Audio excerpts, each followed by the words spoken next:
Il y a une ambiance de fête dans les artères principales de la capitale.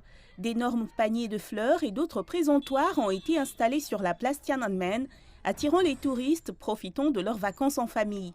À Wuhan, la capitale provinciale du Hebei, des jeunes artistes ont interprété des chants patriotiques pour exprimer leurs vœux au pays, avec une manière bien particulière de hisser le drapeau national.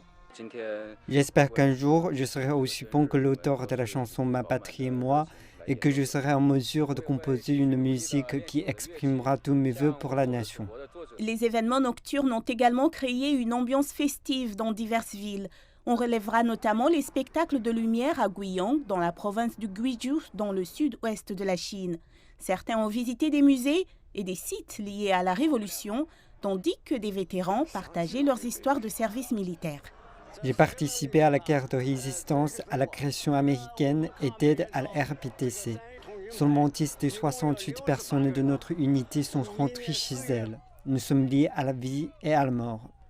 Plus à l'est, dans le village de Xiantan, dans le Jiangxi, les célébrations ont commencé par un feu de joie. Les touristes ont rejoint les villageois au cours de danse, exprimant l'espoir d'un avenir meilleur. Ces coutumes folkloriques sont pratiquées depuis plus de 800 ans.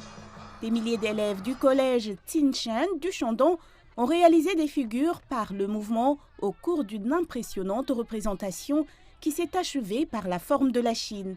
Quant aux élèves de Handan, dans la province du Hebei, ils ont réalisé une œuvre picturale de 100 mètres de long pour représenter leur vie future, une vie faite d'amour et de sécurité.